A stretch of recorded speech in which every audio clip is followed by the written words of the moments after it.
Hello and welcome to the third of our webcasts in breast cancer and work. It is a great pleasure to be here today to talk about work and breast cancer for executive women. It's something that we have heard about as we go across the network, some of the very nuanced issues that these women and men who are diagnosed with breast cancer face. My name is Kirsten Pilatti. I am the CEO of Breast Cancer Network Australia, and I would first like to pay tribute to all our Aboriginal and Torres Strait Islanders who are with us today. I pay my respects to those elders of past, present and emerging, and thank you for being part of BCNA's network. So I am thrilled today that we have two very prominent Australian women to talk about the very real impact that breast cancer had on their work and their careers and their future and the way they live their life today. So firstly, I would like to welcome Sarah Donnelly, who is the Head of Group Secretariat at Wespac. Thank you. And Kathrynn Fagg, who is, we are very proud to say, the Chair of BCNA and has many other esteemed positions in our community. So before we kick off, Sarah, can you just tell us a bit about your own breast cancer story? Sure. So I was 30 years old when I was diagnosed. I felt a lump myself when I was at home, and I would like to say that that was because I was conducting a vigilant check, but unfortunately that's not the case. It was a complete fluke. But I did have a history of breast cancer in my family. So as soon as I felt that lump, I knew to get it checked out. And that did end up being a malignant carcinoma, which was stage 1, grade 3. And following diagnosis, I did have treatment involving chemotherapy. I had a bilateral mastectomy with tissue reconstruction and also was on tamoxifen. Thank you, Sarah. So there are many elements to that. But Kathrynn, let's talk about your diagnosis first, and then we'll really dive into what are the issues facing women and men diagnosed with breast cancer at work. Well, let me start by saying mine was different from Sarah, that I was 50 when I was diagnosed, although like Sarah, I had a family history of breast cancer as well. And I was diagnosed with inflammatory breast cancer, which is one of the rare and aggressive forms of breast cancer. And so initially it wasn't operable. So I went through chemo to start with, and then through mastectomy, and then through radiation treatment as well, along with targeted treatment, because I was very fortunate that I was HER2 positive, which meant that there was a treatment available to attack this particularly aggressive form of breast cancer. And as we often talk about at BCNA, so much advancements have happened around treatment and care for all those people diagnosed with breast cancer. So what happened 20 years ago is certainly very different today, and thanks to so much research, Herceptin being available to women like you. Yes, available to me, and I should put a plug in for Breast Cancer Network Australia here to Kirsten. As you know well, it was actually BCNA that led the advocacy effort to get Herceptin, which is a very expensive drug, onto the pharmaceutical benefit scheme, which meant that people could access it both before they went through surgery and also post-surgery and chemo. So Kathrynn, let's start with you. You have a very interesting place that you were at in your career when you were diagnosed. Tell us about that. It was a little bit unusual in that I was actually between executive roles and had literally done my last interview for an interim CEO role when I went to the doctor that afternoon and was told that there was something seriously wrong. And so the first people I spoke to after my husband, the very next people I spoke to were the people who were going to be offering me this role as interim CEO, to say it looks like I'm going to be undergoing serious medical treatment and taking on a CEO role was not plausible. So that was my unusual situation, that I was literally between executive roles, which most people don't even think about that happening. I certainly hadn't. But I was fortunate enough that we had maintained income protection insurance, and that certainly helped during that period. How did they react to that news of thinking they'd found the perfect person for the position? They were the most gracious and kind. It was one of those I exchanged emails. They were overseas, and they just came back saying, "We understand why you have to make this decision, and we just wish you all the best." And it's lovely when people act with great grace in a difficult situation. And we certainly hear a vast array of how people react to a breast cancer diagnosis. So, Sarah, tell us about where you're at in your career when you were diagnosed and how did people respond to that? So I think at that point in my career, it was really starting to take off for me. I had a more senior position in a legal team where I was at. And your story then also strikes a chord with me because the second person that I told after my partner was my manager at the time. And I remember getting my diagnosis in my lunch break and heading back to the office, and he was the first person that I actually saw face to face that I communicated my diagnosis to. And similarly, he was so supportive, took it with such grace, and instantly went into, okay, how can we try to make this work for you? I mean, obviously at the time it's quite fresh and you can't plan out the next 12 months and what that's going to look like, but having that initial support was so important to me. So did you work through your breast cancer, Sarah? I absolutely did. That was something that was really important to me. And again, when I was first diagnosed, I didn't know what that was going to look like. But for me, firstly, the support network that I had, so the individuals that you work with, it was really important for me to maintain those relationships. And then secondly, just the satisfaction that I got from doing my job day in and day out was something that I needed. It created that sense of normalcy for me. It was something that could stay within my control when I felt like there were so many parts of my life that I was losing control over. But I think that sense of feeling valued and feeling part of a team was something that I needed and that really helped me throughout my treatment.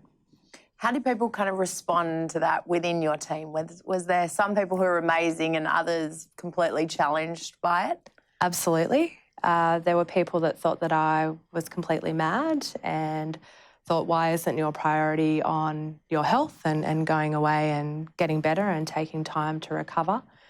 So it becomes quite a delicate balance because there are people that do want to talk to you about your treatment. They want to talk to you about how you're going and how you're coping and how they can help you. And there are others that are quite confronted by that and don't want to have those conversations, and that's fine too. So I think an important part for me straight off the bat was sitting down with my team, and I'm quite an open person, so I was saying I'm happy to talk to you about this or not to talk to you about it.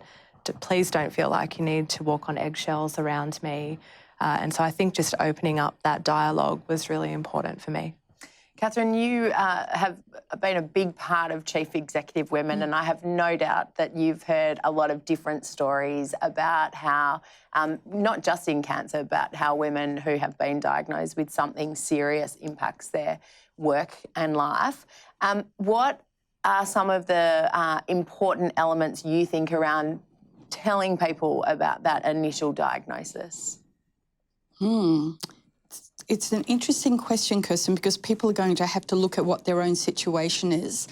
But all my experience is the thing that is so important and makes a real difference is if someone who's been diagnosed, first of all, believes that there is someone they can talk to, and ideally who's had somewhat of a different experience.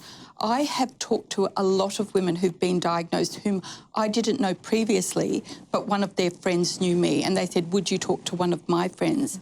And people find that incredibly helpful because, first of all, you can relate to the situation, you can talk somewhat about the journey, and you can ask some pretty good questions often, which is helpful.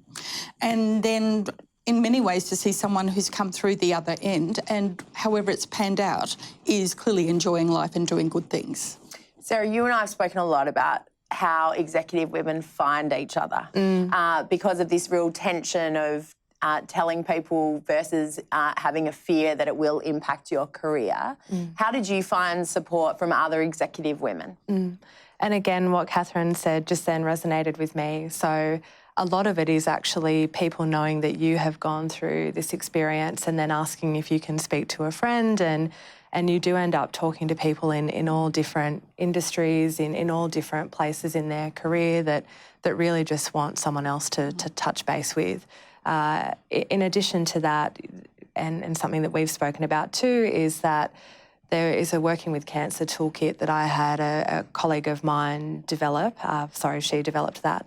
And together we have gone out and spoken to different organisations about how people can start having these conversations that may otherwise be quite awkward, and what support is available there for people going through these experiences. So I think it's really word of mouth that it gets out, that you end up having all of these conversations, and that's how you ultimately find people, would be my reflection. So these toolkits are available. Tell us how people can access it, because I think it's really important for people to know where the best support systems are. Right. It's a combination, really. So, there's great material out there. There's great material on the BCNA website. There's great material on the Cancer Council side as well.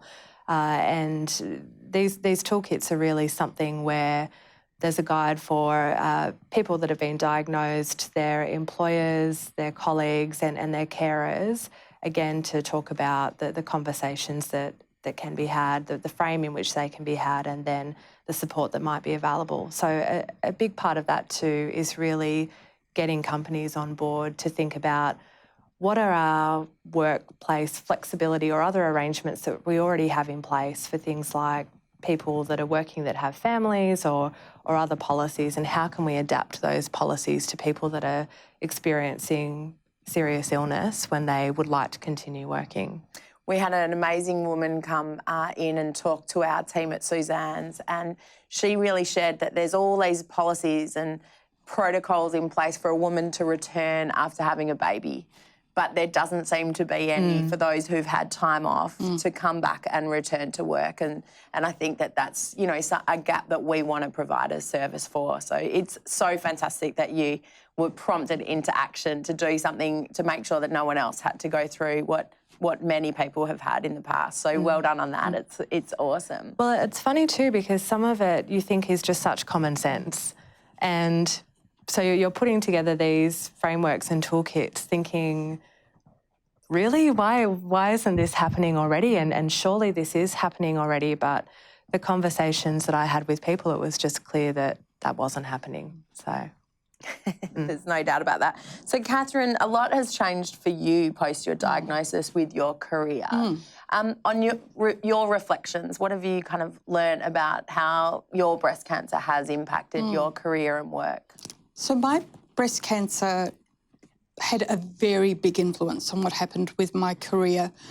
And I don't think it's typical, but let me talk it through because it was my experience.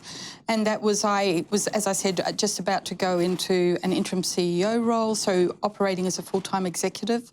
I had adored being an executive, a senior executive, which I'd done in a number of industries, including logistics and steel before that, and in banking, and I loved being a senior executive. But once I got through my treatment, firstly, I was very fortunate to be appointed to the Reserve Bank Board, which was terrific. But at the time, I expected to fully go back to a full-blown executive career. And it just became obvious over 12 months or so that was really unlikely to happen, that I just didn't have that crazy stamina anymore that you need to have to be a CEO. And so it was coming, for me, it was really coming to terms with that. And I'm going to say grieving for my career. But then, fortunately enough, I've been able to build a really wonderful non-executive director career subsequently, but it was a really big adjustment because it was such a sense of loss for me. Did you seek support for that grieving process? It's such a perfect way to describe it. Did you go and seek support or?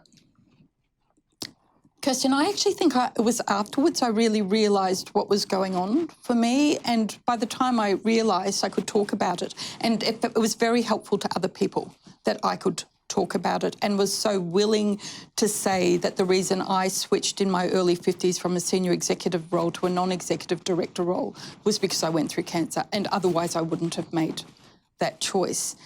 But I'm going to say there's always some upside with something seriously going on in your life, and I always knew that relationships were important, and so I didn't need to learn that through a diagnosis of cancer. But I also had this overwhelming sense of gratitude of how I had been able and have been able to live a much, I'm going to say, a bigger life than I probably thought I would live when I was younger. And I just kind of go around with this sense of gratitude all the time. I have to tell you, I said asked my oncologist if that was a very typical response, and she burst out laughing and said, not really.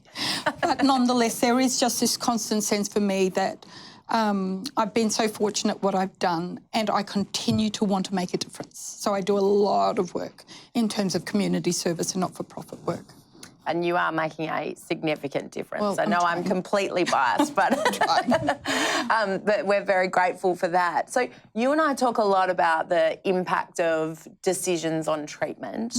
If you could give advice to someone who's newly diagnosed, a senior executive, about making treatment decisions, what would that be? And the thing I would say is it is just so important to work through this very carefully and potentially get a couple of opinions and certainly talk to people who know more. One of the big concerns I've had, and we've talked about this, is that chemotherapy has got a lot of side effects, and some of those are experienced through the 6 months or so that you're going through chemo, but some of them are ongoing. And I'm going to say in my case, I've got a lot of nerve damage in my feet and my hands, and I live with that, and it's not a big deal, but it's an example of ongoing side effect. The really big one, I think, though, for particularly, I'm going to say it's probably true for everyone. It's certainly true for people in executive roles. And that is there is this side effect of chemo called chemo brain or chemo fog. There's lots of phrases for it. We know it's real. The research shows it's real.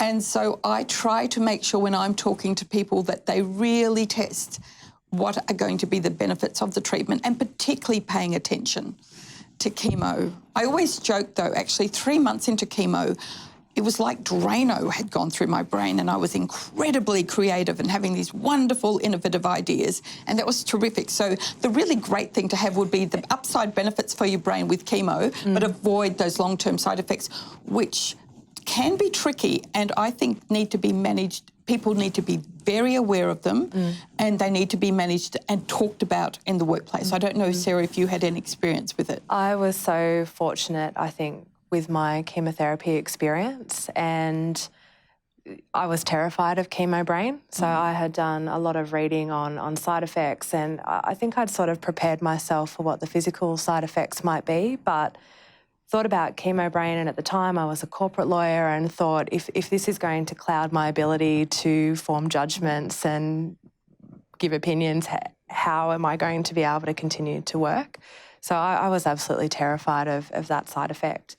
And after my first round and then after the second round as well, I think I got used to, okay, this is how things are going to work. I knew that there would be a sort of fog screen that would come down over my eyes for the first 6 or so hours, but I knew that after about 48 hours I would start to feel better, and it was after that I would start to log on to work from home. And again, I think that's the benefit these days of being able to work agile and being able to work anywhere. It means that if you are feeling okay, you can get back online that way. So not wanting to downplay side effects at all. Some of them were quite terrible, but I think my experience was actually quite a good one, comparably, and I haven't had any long-term side effects that I'm aware of, so I feel very fortunate.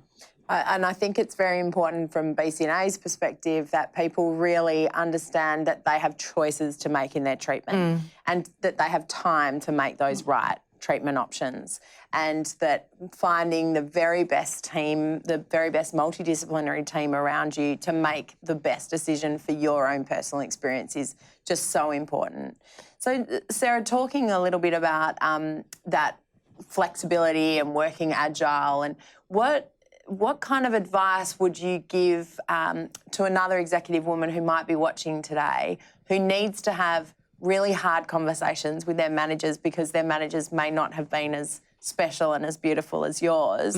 How do you, what tips and advice can you give to having that first very difficult conversation? Sure. I think realistically it is a very difficult conversation to have. It's one that sometimes you're having in a void because this is before you've actually commenced treatment. You don't know how it's going to affect you. And so I think from the outset it's important to have an idea of what you would like to do, all things permitting, if that makes sense. And that sounds very vague and very general. But I think if you know that you would like to continue working through treatment, some people know up front that that's not something that they want to do, and that's fine. That's then a separate conversation that you're having. But if you know that you would like to continue to work through treatment, then I think it is having just an open, transparent conversation with whoever your manager is at the time to say that, let's see if we can make this work, to figure out what are the options. So that might be flexible work arrangements in terms of having some time off, or it might be working agile. And then really those parameters might shift a little bit as you go through treatment. So I'm not sure that I've completely answered your question. It is a difficult conversation to have. It also depends on the workplace you're in, to Kathryn's point too, your seniority at the time and what position you hold as to realistically what are the options for you through treatment. So Kathrynn, as a chair of many organisations, how would you go, do you think now, with having a CEO who would need to let you know about their diagnosis and giving them the flexibility but still making sure that you're there in the best interests of the organisation? And it's a really important question, and I have said to people that the most difficult situations I've had in my working career, and I've worked for a long time, I'm now 50, how old am I, 57, is dealing when people actually have a very serious illness, and we're not talking about the situation here, but there is the likely prognosis is that the person is not going to survive the illness. I have found the couple of times when I've been dealing with that the most challenging professional leadership experience, because you desperately want to support the person, because as Sarah said, for a lot of people, they need their jobs, not just financially, but it gives them structure, it gives them meaning, it gives them a sense of continuing to contribute to their family. There's all sorts of reasons. And yet you also need to support and look after the best interests of the business. So doing that, so there's no question that I go to supporting the person, no question. But I'm also going to say I don't delude myself how challenging it is to get the other side right so that the organisation itself is looked after, and I'm going to say somewhat protected in circumstances where the CEO is just not the person they were or able to do what they used to do. And that is tricky because you're talking about the most profound human experience of life itself. Yeah, and I think from a CEO position, I would imagine then that you need to be quite reflective about putting support systems in place so that you can have that flexibility, which is very different when you're reporting to a manager, because the manager will help you put those systems in place. But the CEO kind of has, I'm sure, an expectation that they have to do it themselves, and sometimes we're not the best at identifying the support networks we need. Well, and I know even something simple, I was chair of Melbourne Recital Centre when I was diagnosed, and so one of the decisions I made was immediately to appoint 2 deputy chairmen, and that was, and we hadn't had deputy chairmen before, but that was really to make sure we were covered, and if things really went off track for me, that we were set up. And I do think it's important that really, the really tough decision is about being supportive to the person, but saying, but there are things, but the world has changed, and we need to put in place people or structures or reporting, all sorts of different things that might be involved to look after the organisation. Yeah. What if someone was watching who was thinking, I've decided I'm not going to tell anyone? What advice would you give to them, Sarah? It's a tricky question, but it's one that we get asked often. It is, and I think that it's everyone's right to decide that they don't want to say anything. I think I would just be continually reassessing the decision. So if that's one that you have made, that's fine and that's great. But I think be open to where that might shift. So if at some point you do feel like you need to have a conversation with someone about the support that can be given to you or to alternatives, I think it's important to remain flexible and to reassess those decisions as well. Gee, it's a big one, KP, Yeah. Kirsten, because we know her as KP. I think about that, and I guess I'm now in a very senior role as, say, chair or board of director. The thought that someone wouldn't tell us that they were dealing with a really big life event. I think if someone said to me that they that they decided they weren't going to tell whoever they work for, I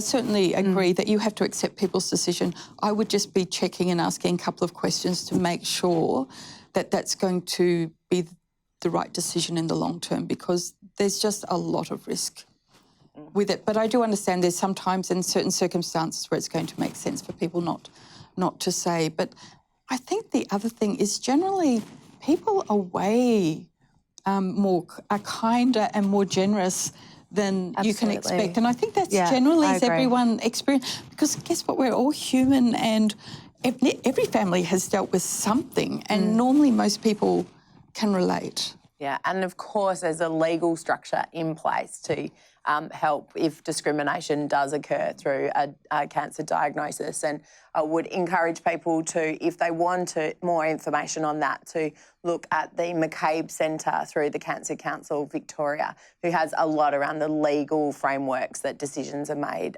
for cancer discrimination. So if you need support in that area, please head to their website. Sarah, let's talk about team members. We call them well-intentioned friends sometimes. And what were some of the interesting things that you had to manage in terms of your team around you?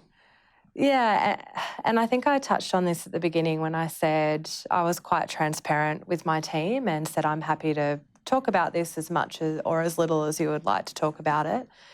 I did have very, very supportive colleagues who continued to make me laugh, which was fantastic. You do get the rogue comments from people, again, very well-meaning, who say to you, oh, yes, I completely understand what you're going through. My auntie's dog had foot cancer and they're fine now, so you will be as well.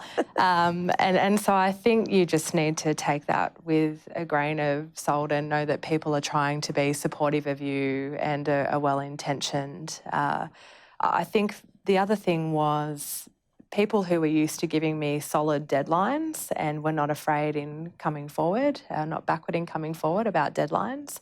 It took them a little while to get into the routine of that's still fine for me to do, and that, yes, Sarah is going through something that is significant and she's unwell, but I can still give her a deadline and she will tell me as a senior member of the team if she cannot meet that deadline for whatever reason. So I think that was the two components. It was how you actually deal with your team members and the relationship that you maintain with them, but also your other stakeholders who, rightly so, need things from you, and how do you manage their expectations.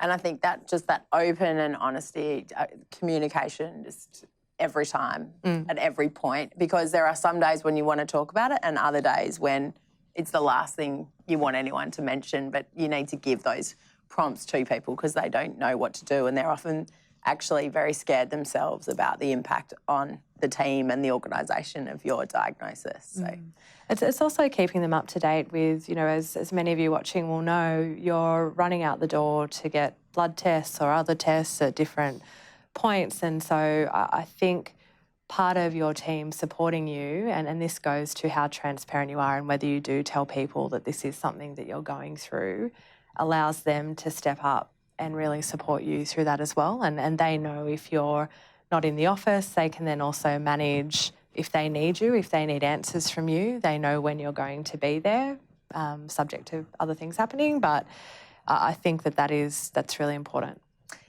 We can talk forever about everyone's different experiences, but I wonder, Sarah, let's start with you. First of all, what was the best bit of advice you got? And then what advice would you give to other people who are watching? You're asking good questions today. So She normally does. I think probably the best bit of advice that I got was to take things as they come. And again, that sounds like common sense, but my personality type, I think, is to try and control everything from the get-go. And when I first received my diagnosis, I was trying to plan 12 months in advance. At the time, I was 30. My partner and I had been talking about starting a family. That got put on ice while I was going through treatment and for a period of time after that. So I think taking each step as it comes and giving yourself the time and the patience to be able to work through issues is really important, and not trying to pressure yourself to come to magic outcomes straight away. So someone had said to me, you know, this is a journey, for want of a better word, and just take each step as it comes. And I think the advice that I would give is to own your own experience and not let your experience own you. I think there are a lot of learnings and there's a lot of growth that has happened for me, both personally and professionally, since my diagnosis. And I think it's important to reflect on all of that with what my experience was, rather than defining myself by my experience. And if someone's watching and they want to connect in with other women or men who've been diagnosed, what advice would you give them on how to find other executives who've been through this experience? So I did make a lot of connections through BCNA, actually, so through the online support network. In addition to that, I think if you are looking at different forums online, or if you are talking to people at your workplace about these issues, you'll find those people. And I think particularly for people that work in large organisations, so if I think about where I currently work, there's 38,000 employees. If you look at the statistics of people going through cancer or that have had cancer, absolutely, there's going to be a significant chunk of the workforce at any point in time that is going through this issue. And so there are avenues through your own internal workplace support networks and HR to get in contact with people if that's what you want to do. And Kathryn, what about you? I mean, I know so many people reach out to you now for advice. What are your kind of top tips that you make sure you tell everyone? So I would start, depending where they are, but I would certainly talk about treatment and thinking that through very clearly. But then it's more about, a lot about reaching out to people and getting support. I don't know how you found it, Sarah. All sorts of people reached out to me. People, in some cases, I hadn't seen for a decade or two, and said, I hear you going through this, I've been going through, I went through it. And so people are unbelievably generous. But the other thing, I was at the time chair of Melbourne Recital Centre, and our CEO, Mary Valentine, whom you know as well, Kirsten, said, you've got to come to concerts, Kathryn. Just cover your head and come to concerts. And so I was going to concerts 2-3 times a week. And I can't tell you what a difference it was just to be out and about, particularly because I wasn't in a job at the time. So being out and about did an enormous amount for my sense of well-being. So I say that to other people, make sure you're doing things other than just your job and your treatment. And if you've got a family, that can seem all-encompassing, but it's just so important to be kind to ourselves as well. And connecting into communities, as you say, either other executives or things that you love will bring you some joy in a time that can be overwhelming for many people. It's funny, you know, a little anecdote, but I think because I was relatively young as well, I didn't have so many people reaching out to me saying, I've been through this or I'm going through this. But one of the closest allies I met through all of this was another young woman who, it just so happened that we both had our head shaved at the same hairdresser as we were going through chemo. And our hairdresser put us in contact and we're still fierce friends today. So you meet people through all different channels, and just to be open to that experience. There is no better connecting point in the community than a hairdresser. They know everything. Sarah and Kathryn, thank you so much. It's such a pleasure, and you've both giving so much to BCNA and helping us to help those people who need us. And everyone has so many different and varied needs, so it's been so special to hear from both of you. What I would encourage everyone to do now is, if you haven't been connected into Breast Cancer Network Australia's online My Journey tool, then go to our website at bcna.org.au and connect in, where we will deliver you the right information at the right time compared to what kind of diagnosis you have had. So we will be there. Also, we have our helpline, which is there for all Australians affected by breast cancer. So you can call us on 1800 500 258. And I'd also like to thank all of our partners who help us to bring this webcast together, but also Suzanne, who has helped us to develop the Work and Breast Cancer Hub, where there's information for employees, employees and those self-employed. There are 2 other webcasts around for work and breast cancer, and that is around the legal frameworks, but also one for those who have been self-employed, because we know that you face many additional financial burdens from your diagnosis. So it's been a pleasure. We hope you stay connected with BCNA. If there's anything you need, please reach out to us, and thank you again. Thanks. Thanks, Kirsten.